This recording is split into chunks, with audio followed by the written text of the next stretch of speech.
नमस्कार। लोकसभा चुनाव की गहमा गहमी दिनों दिन बढ़ती जा रही है। नामांकन की प्रक्रिया का सिलसिला भी अब शुरू हो गया है।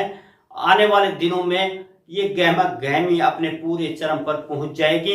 इसी कड़ी में जहां कांग्रेस ने राज्यसभा सांसद दीपेंद्र सिंह हुड्डा को चुनाव मैदान में फिर से उतारा है, वहीं लोकसभा के सांसद डॉक्टर अरविंद शर्मा भाजपा के प्रत्याशी के तौर पर चुनाव मैदान में है। इन लोग द्वारा अभी उम्मीदवार की घोषणा नहीं की गई है। राष्ट्रीय जन लोक पार्टी द्वारा यहां राकेश तंवर को उम्मीदवार बनाया गया है। राकेश तंवर ने कल कहा कि इन लोग का उनकी पार्टी के साथ गठबंधन है और वे इन लोग व राष्ट्रीय जन लोक पार्टी के संयुक्त उम्मीदवार के तौर पर चुनाव लड़ेंगे। ये पार्टी हाईकमान ने तय किया है और यहाँ चुनाव तिकोना रहेगा। जसपा के उम्मीदवार का आना अभी शेष है।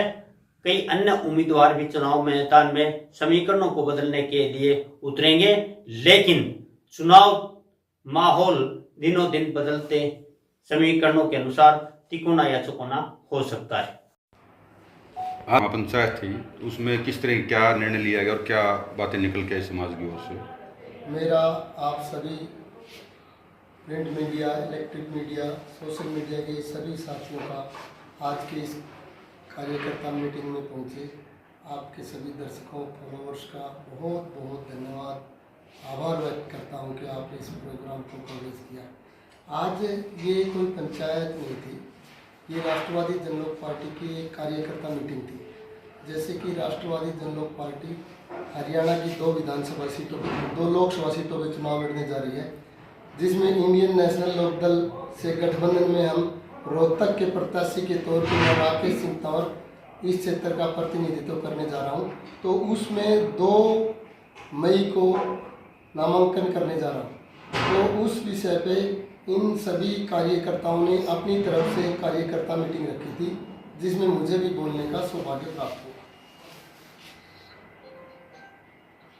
तो आज की मीटिंग में क्या लक्ष्य रखा गया और 2 तारीख में कौन कौन आपके इस कार्यक्रम में शामिल होंगे जो नामांकन का कार्यक्रम होगा?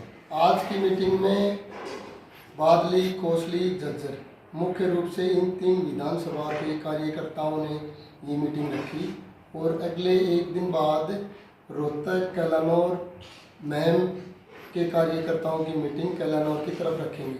आज के कार्यकर्ता मीटिंग में निर्णय किया गया कि 2 तारीख को नामांकन भरेंगे। जैसे इंडियन नेशनल लोकदल पार्टी से हमारा गठबंधन है, तो 2 तारीख को शायद अभय सिंह चौटाला जी या उनके प्रतिनिधि के तौर पे उनके घर से कोई न कोई सदस्य जरूर होगा।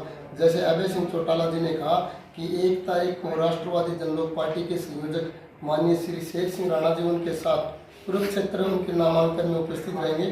ठीक उसी तरह भी इंडियन नेशनल लोकदल पार्टी के तमाम पदाधिकारी और कार्यकर्ता हमारे साथ 2 तारीख को उपस्थित रहेंगे और दोनों की दोनों लोकसभाओं में इंडियन नेशनल लोकदल पार्टी के सभी कार्यकर्ता और पदाधिकारी दिल और जान से हमारे साथ काम करेंगे।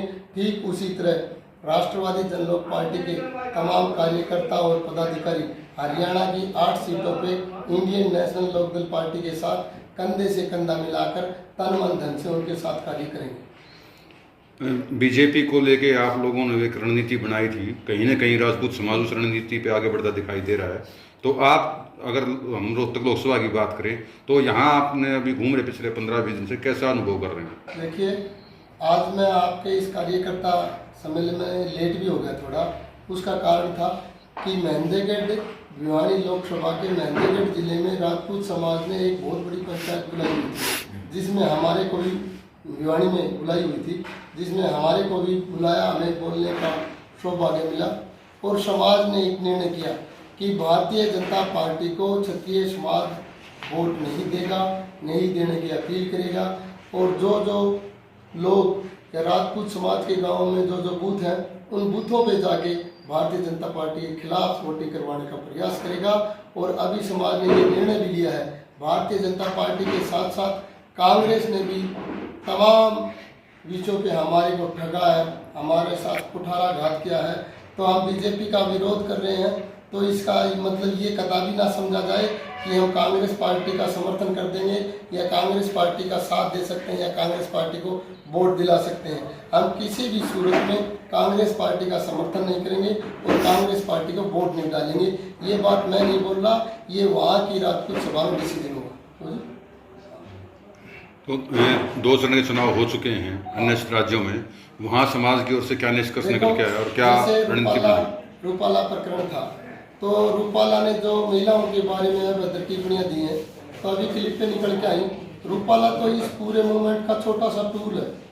इसके असली जातीय जहर घोलने के या जातीय वैमनस्यता फैलाने के मुख्य 2 आदमी हैं, नरेंद्र मोदी और अमित शाह। नरेंद्र मोदी ने बात की नई सदन 300 सीटों वाले सदन में ये बयान दिया है क्षत्रियों के खिलाफ, और अमित शाह इस देश के गृह मंत्री हैं, उन्होंने एक सरकारी कार्यक्रम में रूपाला से बदतर बयान दिया है।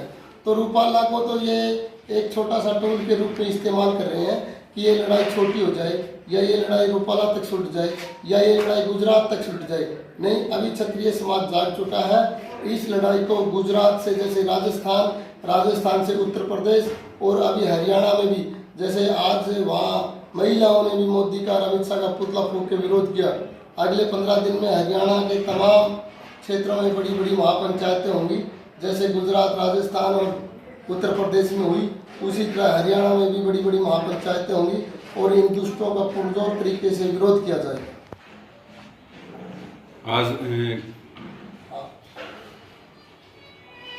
आज इसमें क्या रणनीति बनाएगी और किस तरह से क्या जन समाज का जो है इस क्षेत्र में देखने को मिल रहा समर्थन?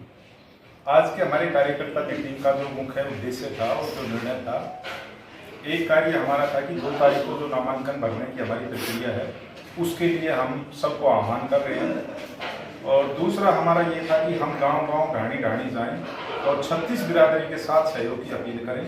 और चूंकि हम एक बड़ी पार्टियों के आमने सामने हमारी राजनीतिक लड़ाई है, जिसको हम गांव-गांव, ढाणी तक ले जाने के लिए हमारे कार्यकर्ताओं की मीटिंग बुला के और एक योजना के तहत जितनी भी हमारी विधानसभा हैं जहाँ पे राजपूत बाहुल्य क्षेत्र हैं, वहाँ पे जाके हम 36 बिरादरी से इस बात की अपील करेंगे कि हम आपके बीच में आए हैं, आपके हक और हुकूक की लड़ाई लड़ने के लिए आए हैं। यहाँ पे चाहे कांग्रेस पार्टी हो चाहे भाजपा पार्टी हो, उनसे हमारा कोई सरोकार नहीं है। हम अपने राजपूत समाज के अलावा जितने भी राजपूतों के गाँव में अन्य बिरादरियाँ रहती हैं, उन सब से हाथ जोड़ इस बात का निवेदन कर रहे हैं कि आप हमारा साथ दीजिए और हम आपके हक और हुकूक के लिए लड़ाई 5 साल के लिए लड़ेंगे। इसी अपील के साथ आज हमने पूरी कार्यकर्ता मीटिंग बुलाई थी और कार्यकर्ताओं का जोश और उत्साह देखकर हम ये बात बखूबी कह सकते हैं कि आने वाले इस चुनाव में आप ये देखना कि अप्रत्याशित रूप से हमारे परिणाम होंगे और हमारे परिणाम की गूंज न केवल चंडीगढ़ में बल्कि दिल्ली के उन सत्ता के गलियारों में भी सुनाई देगी, उनकी धमक सुनाई देगी। और इस बात पे उनको विश्लेषण करना पड़ेगा कि जिस स्कोर बैंक को, जिस स्कोर वोटर को आपने कुठाराघात किया है, आपने बेकदरी की है, दोबारा से उनको सोचना पड़ेगा। लेकिन ये समाज उनको माफी नहीं देगा, समाज अपने रास्ते खुद बनाएगा और समाज ने अपना जो झंडा और डंडा बनाया है राष्ट्रवादी जमलोक पार्टी, आने वाले समय में राष्ट्रवादी जमलोक पार्टी की मुहिम को लेकर हम पूरे गांव में, पूरी ढाणियों में और जन जन तक जाएंगे और अपनी मुहिम को साकार रूप देंगे। बादली 2 विधानसभाओं में आज मेरे पास एक फोन आया, सर्वे कर रहे थे, कोई प्राइवेट एजेंसी थी और आपको भी 10 मई तक दिखाई देगा। वो कह रहा था जिस तरह से कोसली और बादली के लोग 36 बिरादरी के भाइयों को, कोसली और बादली के हमारे साथ यादव भाई भी, जांगड़ा समाज के भी, प्रजापत समाज के भी, और वो किस समाज से थे वो, पांचाल समाज के लोग बुला बुला के कार्यक्रम कर रहे हैं। आपको अगले 10 दिनों में रोहतक लोकसभा का त्रिकोणीय मुकाबला दिखाई देने को मिलेगा। मैं आपसे वादा करता हूं 10 मई तक रोहतक लोकसभा का चुनाव त्रिकोणीय मुकाबला दिखाई। स्थानीय लोगों में विशेष तौर पर विरोधी पार्टी जो है, उन्होंने एक बार शुरुआत में मुद्दा उठाया था कि राजपूत समाज ने कैंडिडेट तो खड़ा किया लेकिन वो बाहर से हैं।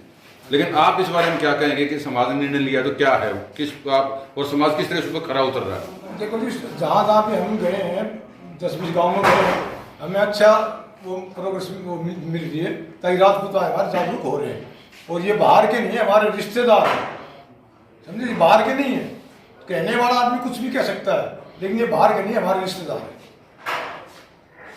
नंबरदार जी, आप बताएं, पंचायत में महाफैसला लिया गया था महापंचायत में और आज कार्यकर्ता सम्मेलन हुई है, तो इसमें क्या निष्कर्ष निकला है और समाज को जोड़ने के लिए किस तरह क्या रणनीति आप लोग अपना रहे हैं? कि उस दिन जो भी निर्णय लिया था, साहसपूर्वक जो उस दिन निर्णय लिया था, उसके बाद जैसे जैसे हम बादली और कोसली के गांव ध्याने गए तो लोगों के अंदर इतना असीम प्यार देखने को मिला। हमने पहली बार ऐसा देखा है, लोगों के अंदर इतनी समर्पण की जो भावना थी हर गांव के अंदर जहां भी हम गए। और हो सकता है जो उनका प्यार इनके प्रति है उसमें कहीं ना कहीं बीजेपी और कांग्रेस का बहुत बड़ा हाथ रहा है। हम तो उनको धन्यवाद देते हैं कि उन्होंने समाज के साथ ऐसा व्यवहार किया जब वो समाज दुखी और तंग होकर के जो है इनके साथ हुआ। अभी 30 तारीख को जब कुलाना में था, हमने वो रूपाला वाली बात उठाई थी, उसके बाद पूरे देश के अंदर एक आग की तरह वो बात फैली और वहाँ राजकोट में भी लाखों की तादाद में समाज के लोग इकट्ठे हुए। धीरे धीरे वो पूरे हिंदुस्तान में आग की तरह वो समाज के अंदर वो नफरत फैली। रही बात अभी मैं कल की बताता हूँ कि कोसली हल्के का एक गोठड़ा गांव है जहाँ के अंदर एक जनसभा हुई थी जिसमें मुख्यमंत्री वहाँ पे आए और वहाँ पर जो बीजेपी के उम्मीदवार है सांसद अरविंद शर्मा जी वो थे और स्थानीय विधायक लक्ष्मण सिंह थे और उनके साथ साथ हमारे समाज से आने वाले ठाकुर संजय सिंह भी उस मंच पर थे। 4 VIP लोग थे, लेकिन वहाँ पर भी समाज, क्योंकि उनका दोष ये था कि ठाकुर समाज से थे, वहाँ पर भी उनके साथ वही किया जो समाज के साथ हर जगह होता है। CM साहब को मोमेंटो दिया गया, स्वागत किया गया और जो उम्मीदवार है यहाँ से लोकसभा के उनको मोमेंटो दिया गया मंच के ऊपर और जो वहाँ के स्थानीय विधायक थे उनको मोमेंटो दिया गया, लेकिन जो मंत्री थे संजय सिंह जी उनको मोमेंटो नहीं दिया गया क्योंकि वे राजपूत थे। इतना दुहार जो समाज के साथ होता है, इसीलिए समाज के अंदर जब जहाँ पर भी ये जाते हैं इतना प्यार मिलता है, हर तरह से तन से मन से धन से लोग इनका सहयोग करते हैं और हम इस बात से बड़े खुश हैं। और पार्टियां जो इस समाज के साथ कर रही है, हो सकता है उसी की वजह से हमें इसका फायदा मिल रहा हो। हम धन्यवाद करते हैं उन पार्टियां का जो ऐसा करें। तो आप ये मान के चलते कि राकेश तंवर के आने के बाद समाज एकजुट होना लग गया है? बिल्कुल जी, एकजुट हो रहे हैं। हम तो इनके भी आभारी हैं कि इन्होंने समाज को एकजुट किया है। कैसी तरह बातें आ रही हैं? समाज भी जहाँ से हम सब लोग जित आप जाओगा वही हम जाएंगे आपके साथ।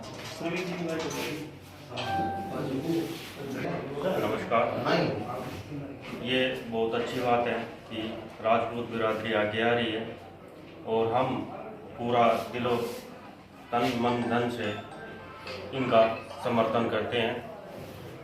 ये हमारी आशा रहेगी भविष्य में त्रिकोणीय जो मुकाबला बनेगा, ठीक है, वो इसी प्रकार से चलता रहे।